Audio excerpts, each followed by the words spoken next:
will get questions about shapes. So for example, true or false, Vibrio is a curved bacterium.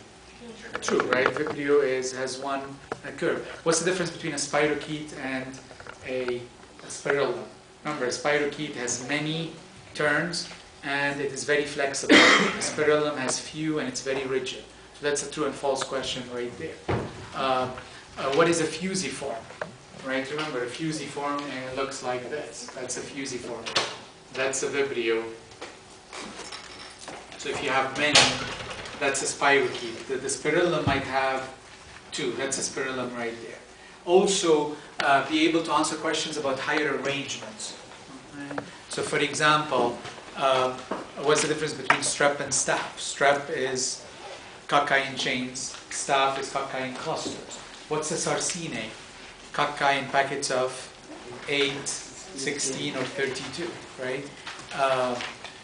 And then be also able, I mean, there will be genera, and there will be, you will have questions about genera, which is the genus. Right? So for example, what is, as far as cell arrangements, etc., what is unique about Corynebacterium? It's the one that snaps, right? So you end up with what's, so most bacteria divide and separate or stay attached in a chain or a cluster, whatever. This one, Corynebacterium, snaps. So you end up having what are called palisade arrangements or Chinese letter patterns because it remains attached at tight angles. So that's a question, or could be a question right there. Let's see what else from that section.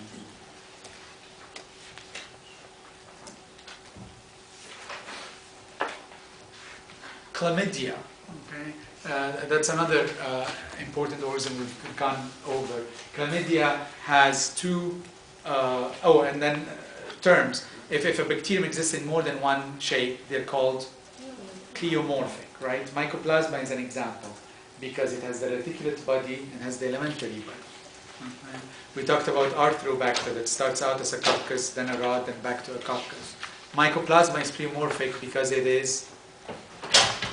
Why is mycoplasma pleomorphic? Because it does not have a cell wall, right?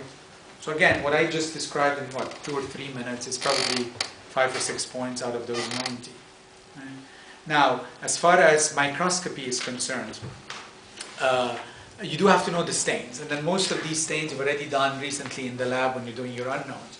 But you have to know the difference between a simple stain and a differential stain, between an acid-fast stain, an endospore stain, and a what's left? Acid-fast, endospore, and gram stain, certainly, right? So, for example, this could be some of these, and be able to associate colors or organisms or stains. So, for example, let's say this is the key. So you might have a key, and then here's the key. A, B, C, let's say, let's make that.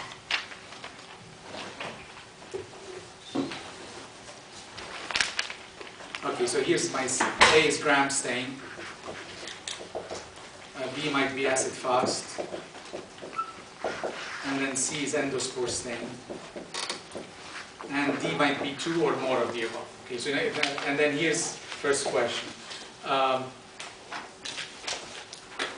Right, I mean, let's start with an easy one. Iodine is used in which one? So iodine is only used in A, the gram stain, right? Where is carbolfuchsin used? Carbolfuchsin. That's B. So 1 is A, 2 is B. What would be something that only the endospore uses? Right, malachite green, for example. Right, malachite green would be C. Now, what would be an example where you have 2 or more? So, for example, I can ask you which one would appear reddish, pinkish after after the stain, right? The gram stain, the reddish pinkish would be a gram negative, right? The acid fast would be the acid fast positive would be reddish, right? Because that's what the color of carbolfuchsin is. Or you might have organisms attached to them. So, for example, if bacillus is a key, right? Bacillus is positive for which stains? Bacillus is positive for the gram stain, it's a gram positive, and it's positive for the endospore stain. Right?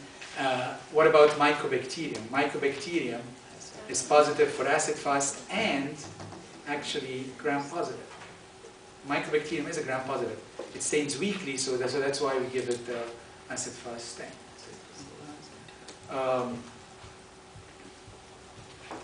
What organism would stain positive for the capsule stain? Because that's one more stain you have to know. Bacillus. Not Bacillus. Well, Klebsiella, I guess, the one that you did. We didn't do it in the lab, in the course. But Streptococcus, right? We talked about Streptococcus pneumoniae that has the capsule, Streptococcus mutans, etc. So any questions about... But that's really what you have to worry about stains. So the parts of the microscope, the only really thing about the microscope you have to remember is the resolution part. And remember, resolution is inversely proportional to the wavelength of light. So that means the lower, right, the resolution value, the better the microscope. Right? So a microscope with a resolution of 0.2 is far better than one with a resolution of 0.4 because you can see smaller things better. So questions about this chapter? And then be mindful of colors too. So again, at the end of the acid-fast stain, right? What would an acid-fast negative organism be colored? Blue, because it will pick up the methylene blue. An acid-fast positive would pick up the carbylfuchsin, which is red. At the end of the endospore stain, if there is an endospore, it will be stained green. If there is a cell that's not producing an endospore, it's red, which is the color of saffron. Gram positive, of course, will be purple. The gram negative would be pink or reddish. So questions from 2. Okay, 3 is a big chapter. You are responsible for structures, and and I've done it in previous meet sessions. But I think if you can make a chart while you're studying to connect concepts or to summarize them, that would be easier. But there are big structures, right? We started with the capsule, the cell wall, cell membrane, etc. So let me quickly summarize the big concepts of the chapter using a marker that marks.